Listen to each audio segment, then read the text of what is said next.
ಹನು ಮತ್ತೆ ಹಾರಿ ಸರ್ ಇಬ್ರು ಪ್ರೀತಿ ಮಾಡ್ತಿದ್ದಾರೆ.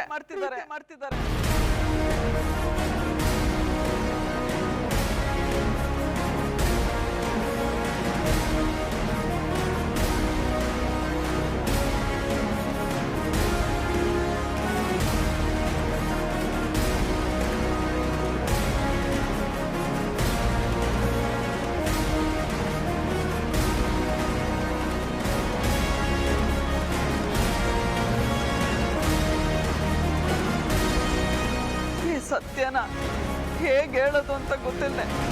ಪ್ರತಿ ಕ್ಷಣನೂ ನರ್ಕ ಅನುಭವಿಸ್ತಿದ್ದೀನಿ.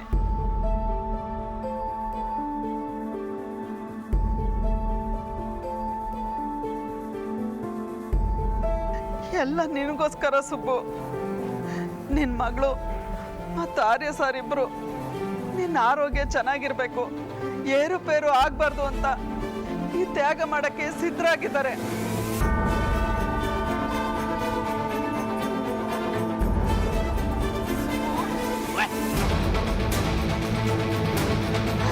ಸುಬ್ಬು ಅಪ್ಪ,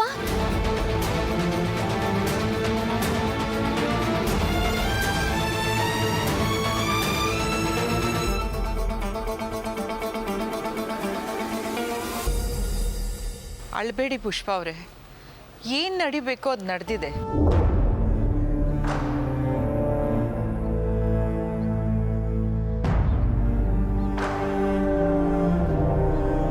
ಈ ವಿಷಯ ನಿಮಗೆ ಗೊತ್ತಿದ್ರು ನಮ್ಮಿಂದ ಮುಚ್ಚಿಟ್ರ? ನಿಮ್ಗೆ ಹೀಗೆ ಮಾಡೋದಕ್ಕೆ ಹೇಗೆ ಮನಸ್ಸು ಬಂತು ಪುಷ್ಪ?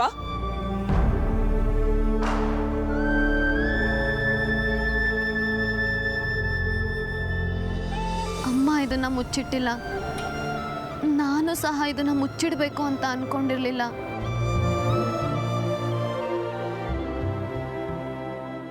ಎಲ್ಲ ವಿಷಯನೂ ನಾನು ಸೂರ್ಯ ಅವ್ರ ಹತ್ರ ಹೇಳ್ಕೋಬೇಕು ಅಂತ ಟ್ರೈ ಮಾಡ್ತಾ ಇದ್ದೆ, ಆದ್ರೆ ಆಗ್ಲೇ ಇಲ್ಲ.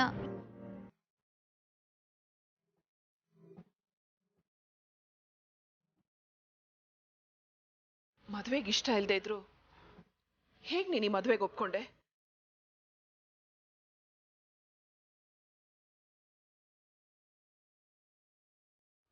ಇದರಿಂದ ನನ್ನ ಮಗ ಸಂತೋಷವಾಗಿರ್ತಾನೆ ಅನ್ಕೊಂಡ್ಯಾ? ನೀನು ಅವನಿಗೆ ಮೋಸ ಮಾಡ್ದಂಗಲ್ವಾನು?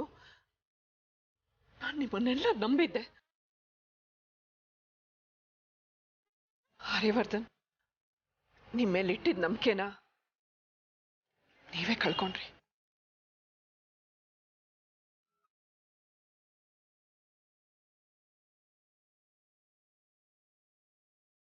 ಅನುರಾಧ ಅವರೇ, ನಿಮ್ಮ ಕೋಪದಲ್ಲಿ ಖಂಡಿತವಾಗ್ಲೂ ನ್ಯಾಯ ಇದೆ. ಆದರೆ ನಿಮಗೆ ಮೋಸ ಮಾಡಬೇಕು ಅಂತ ಅನ್ಕೊಂಡಿಲ್ಲ.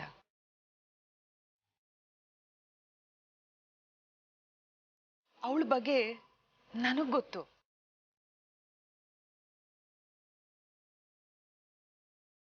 ವಯಸ್ಸಿನಲ್ಲಿ ಹಿರಿಯಳಾದ್ರೂ ಈ ಮದುವೆನ ನಿಲ್ಲಿಸು ಅಂತ ನಾನೇ ಅವಳ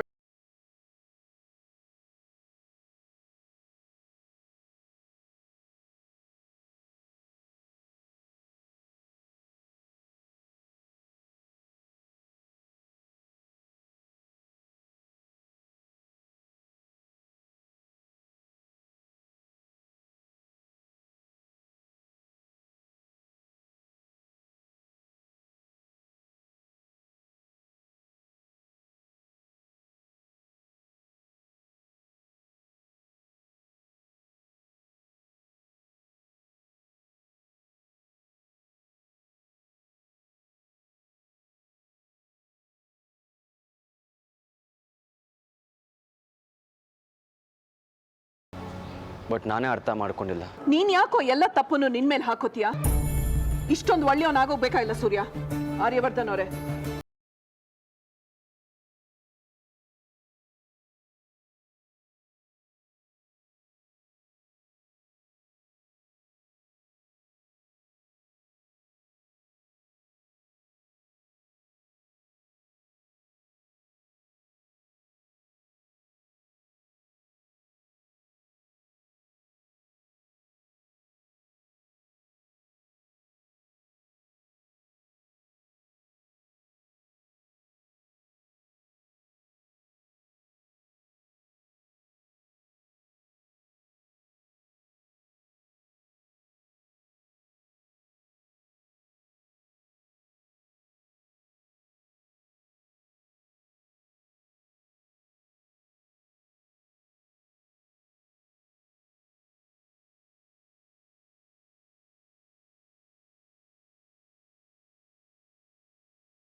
ಈಗ ಯಾಕೆ ನನ್ನನ್ನು ತಡೀತಿದ್ಯಾ ಹರ್ಷ? ಎಲ್ರಿಗೂ ಎಲ್ಲ ವಿಷಯ ಗೊತ್ತಾಯ್ತಲ್ಲ, ಲೆಟ್ ಹಿಮ್ ಸ್ಪೀಕ್. ಮಾತಾಡಿ ಅಂದ್ರೆ ಅವ್ರೇನ್ ಮಾತಾಡ್ತಾರೆ?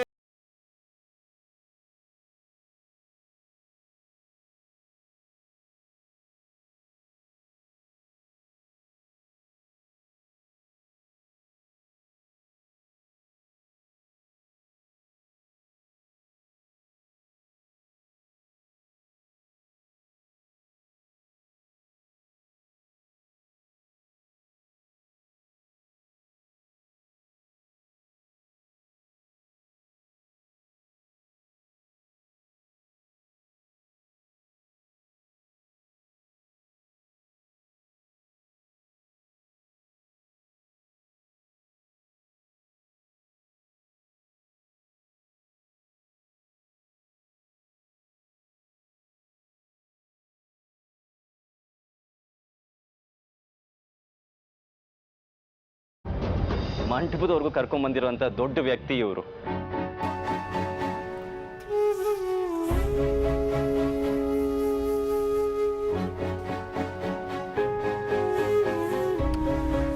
ಆರ್ಯ ಸರ್ಗಿರೋ ಅಧಿಕಾರಕ್ಕೆ ಅಂತಸ್ತಿಗೆ ಈ ಸಂಬಂಧನ ಮೊದಲನೇ ದಿನನೇ ಮುರಿಬೋದಿತ್ತು. ಆದರೆ ಅವರು ಸುಬ್ಬು ಅವ್ರಿಗೋಸ್ಕರ ತನ್ನ ಪ್ರೀತಿನೇ ತ್ಯಾಗ ಮಾಡಕ್ಕೆ ಹೊರಟಿದ್ದಾರೆ.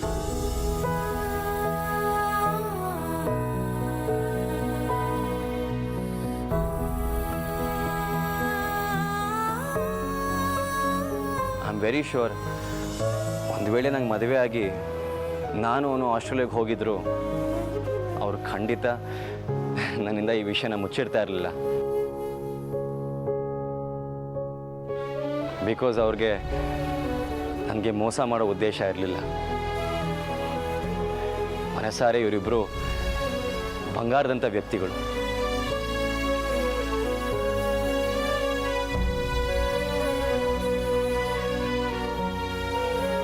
ಪ್ರತಿ ಸಲ ಅವ್ರನ್ನ ಮೀಟ್ ಆದಾಗಲೂ ಅವ್ರನ್ನ ನಾ ಮನಸಾರೆ ಒಪ್ಪಿಲ್ಲ ಅನ್ನೋದು ನಂಗೆ ಸ್ಪಷ್ಟವಾಗಿ ಗೊತ್ತಾಗ್ತಾ ಇತ್ತು.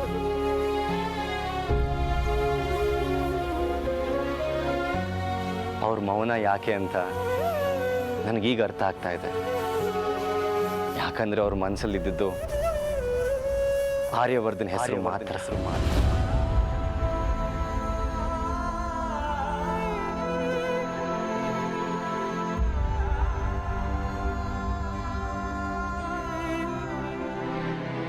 ಅನೋರೆ, ನೀವು ದಯವಿಟ್ಟು ತಲೆ ತಗ್ಸ್ಬೇಡಿ. ನೀವು ಯಾವ ತಪ್ಪು ಮಾಡಿಲ್ಲ. ನಿಮ್ಮನ್ನು ಅರ್ಥ ಮಾಡ್ಕೊಳ್ಳೋದ್ರಲ್ಲಿ ನಾನು ಸೋತಿದ್ದೀನಿ.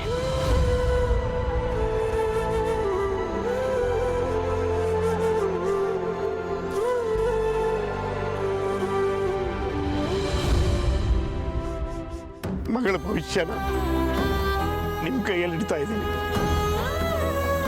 ನಾನು ನಿಮ್ಮನ್ನು ನಂಬಿದ್ದೀನಿ ಸರ್.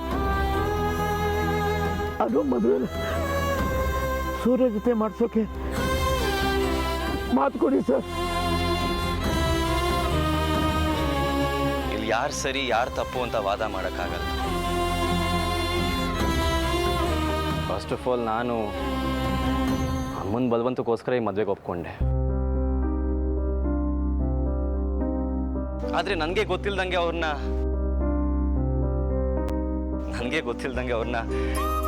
ಇಷ್ಟಪಡಕ್ಕೆ ಶುರು ಮಾಡಿದೆ.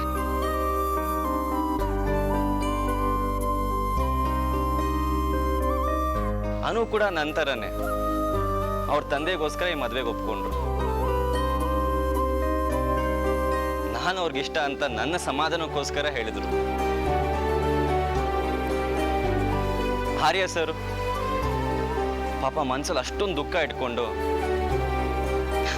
ನಗ್ನಗ್ತಾ ಸುಮ್ಮನೆ ಇದ್ಬಿಟ್ರು.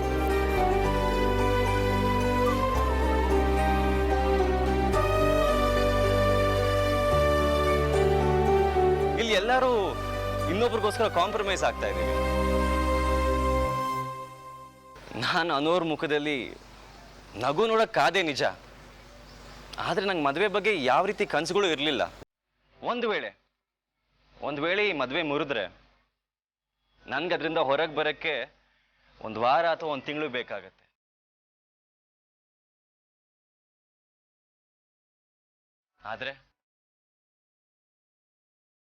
ಆರ್ಯ ಸರ್ ಮತ್ತೆ ಅನುಗೆ ಇಡೀ ಜೀವನ ಬೇಕಾಗತ್ತೆ.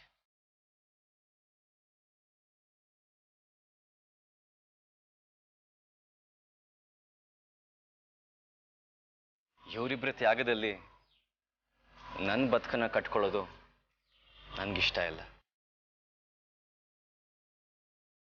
I am very sorry. Anu Aryavardhan ಅವ್ರಿಗೆ ಸೇರ್ಬೇಕಾದವಳು.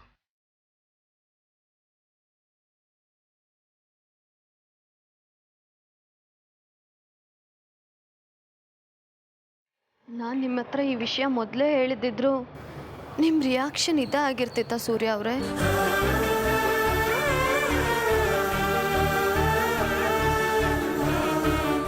ಎಲ್ರ ಮುಂದೆ ಈ ವಿಡಿಯೋ ಪ್ಲೇ ಆಯಿತು ಅನ್ನೋ ಕಾರಣಕ್ಕೆ ಈ ಮದುವೆ ಬೇಡ ಅಂತಿದ್ದೀರಾ ಸೂರ್ಯ ಅವರೇ? ನಾನು ನಿಮ್ಮ ಜೊತೆನೇ ಬದುಕೋದು ಸರಿ ಅಂತ ಆರ್ಯ ಸರ್ ನಿರ್ಧಾರ ಮಾಡಿ ನನ್ನನ್ನು ನಿಮಗೆ ಬಿಟ್ಕೊಟ್ರು. ನಾನು ಆರ್ಯ ಸರ್ಗೆ ಸೇರ್ಬೇಕಾದವಳು ಅಂತ ಮತ್ತೆ ನೀವು ನನ್ನನ್ನು ಅವ್ರಿಗೆ ಬಿಟ್ಕೊಡ್ತಾ ಇದ್ದೀರಾ. ನಾನು ಕ್ಷಣದಲ್ಲೇ ಮನಸ್ಸನ್ನು ಬದಲಾಯಿಸ್ಕೊಡೋದು ಅಂದರೆ ಹೇಗೆ ಸಾಧ್ಯ?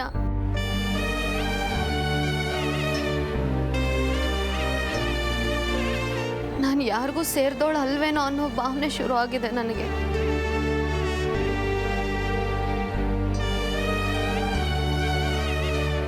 ನನಗೆಲ್ಲದಕ್ಕಿಂತ ಎಲ್ಲರಿಗಿಂತ ನಮ್ಮಪ್ಪನೇ ಮುಖ್ಯ.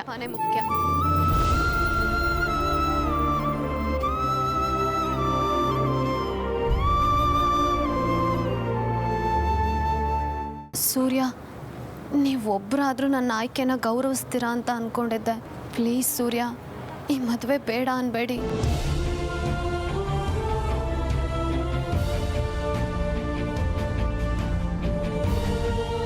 ಆದರೆ ಅನೂರೇ, ನೀವು ಈ ಮದುವೆಗೆ ಒಪ್ಕೊಂಡಿದ್ದು ನಿಮಗೋಸ್ಕರ ಅಲ್ಲ, ಸುಬ್ಬು ಅವ್ರಿಗೋಸ್ಕರ. ನೀವು ಇದಕ್ಕೆ ಮುಂಚೆ ನಂಗೆ ಈ ವಿಷಯ ಹೇಳಿದ್ರು ಕೂಡ ನಾನು ಹೀಗೆ ರಿಯಾಕ್ಟ್ ಮಾಡ್ತಾ ಇದ್ದೆ.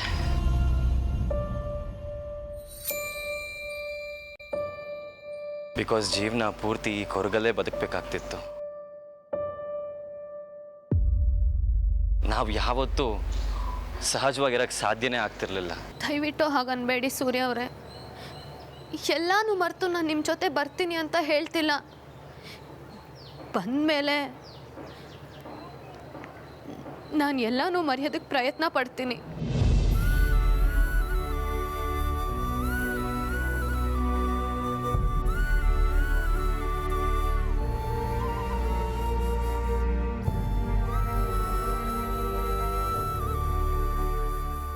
ಆರ್ಯ,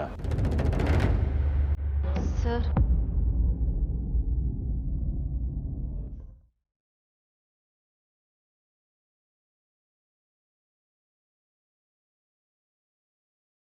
ಸುಬ್ಬು ಅವರೇ, ನನ್ನನ್ನು ಕ್ಷಮಿಸಿ. ನಾನು ನಿಮಗೆ ಕೊಟ್ಟ ಮಾತನ್ನ ನನ್ನಿಂದ ಉಳಿಸೋಕ್ಕಾಗಲಿಲ್ಲ. ಕ್ಷಮಿಸಿ ಸುಬ್ಬು ಅವರೇ.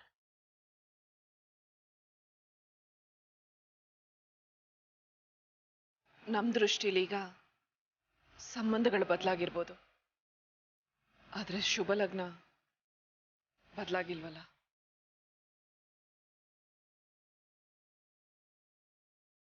ಇವರಿಬ್ರು ಪ್ರೀತಿಸ್ತಾ ಇದ್ದಾರೆ ಅಂದಮೇಲೆ ಇವರಿಬ್ರಿಗೆ ಈ ಲಗ್ನದಲ್ಲಿ ಮದುವೆ ಆಗೋಗ್ಲಿ, ನಮ್ಗೇನು ಅಭ್ಯಂತರ ಇಲ್ಲ.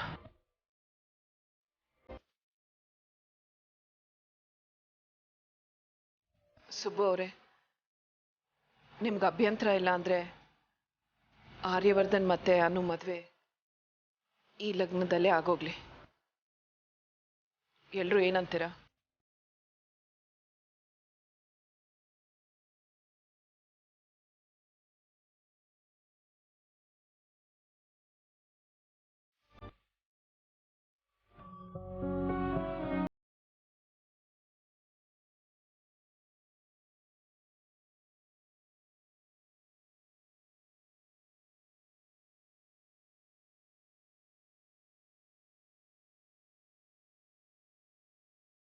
ಕ್ಷಮಿಸಿ. ನಿಮ್ಮೆಲ್ರಿಗೂ ನಮ್ಮಿಂದ ತುಂಬಾ ತೊಂದರೆ ಆಗಿದೆ.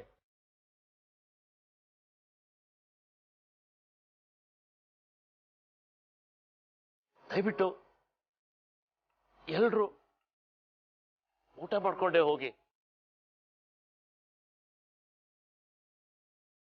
ನಮ್ಮಿಂದ ಆದ ತಪ್ಪಿಗೆ ನಮ್ಮನ್ನ ಕ್ಷಮಿಸ್ಬಿಡಿ. ಇದನ್ನ ನಾನು ನಿಮ್ಗಳ ಕಾಲಕ್ಕೆ ಬಿದ್ದು ಕೇಳ್ಕೊತಾ ಇದ್ದೀನಿ ಅಂತ ತಿಳ್ಕೊಂಡೆ.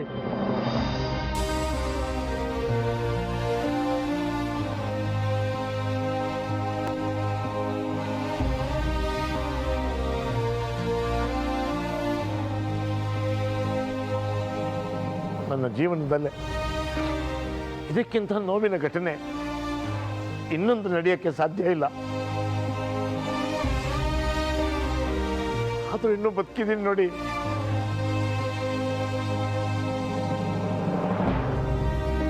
ಪಾಪಿ ಚಿರಾಯು ಅಂತಾರಲ್ಲ, ಹಾಗೆ ನನ್ನ ಪಾಪಿನೇ ಏನೋ.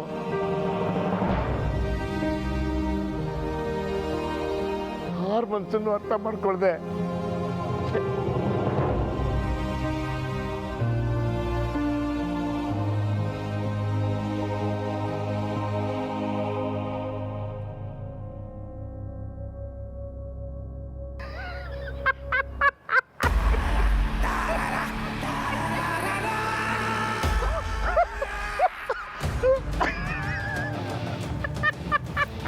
ರೀ ರಘುಪತಿ, ಯಾಕ್ರಿ ಹೀಗೆ ಮಾಡಿದ್ರಿ? ಅಲ್ಲ, ಇದೊಂದು ಮದುವೆ ನಡೆದೋಗಿದ್ದಿದ್ರೆ ಆ ಅನು ಫಾರ್ ಎವರ್ ಇಲ್ಲಿಂದ ಹೊರಟೋಗ್ತಾ ಇದ್ಲು. ವೈ? ಅವಳು ಎಲ್ಲೂ ಹೋಗಬಾರ್ದು, ಇಲ್ಲೇ ಇದ್ದು ಒದ್ದಾಡಬೇಕು. ಅವಳ ಪಾಲಿಗೆ ಸೂರ್ಯನೂ ಇಲ್ಲ, ಆರ್ಯನೂ ಇಲ್ಲ. ಕೊನೆಗೆ ಅವಳ ಪಾಲಿಗೆ ನನ್ನ ಮಗನೇ ಗತಿ. ಇದೊಂದು ಪ್ರೂವ್ ಮಾಡಬೇಕಿತ್ತು, ನಾನು ಮಾಡಿದೆ.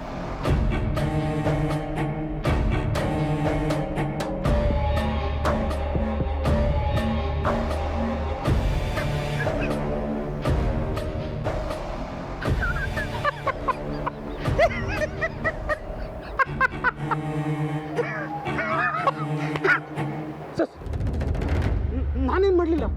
ನಿಮ್ಮಿಂದ ತುಂಬ ಉಪಕಾರ ಆಯಿತು. Thank you. ಆರ್ಯ ಸರ್ ದಾರಿನ ಕ್ಲಿಯರ್ ಮಾಡಿದ್ದೀನಿ. ಇನ್ಮೇಲೆ ಆರ್ಯ ಸರ್ಗೆ ಏನು ಬೇಕೋ ಅದನ್ನೆಲ್ಲ ನಾನು ಮಾಡಿಕೊಡ್ತೀನಿ. ಮದುವೆ ನಿಲ್ಲಿಸಿ ಅನುಕೂಲ ಮಾಡಿಕೊಟ್ಟಿದ್ದಕ್ಕಾಗಿ ತುಂಬ ಥ್ಯಾಂಕ್ಸ್.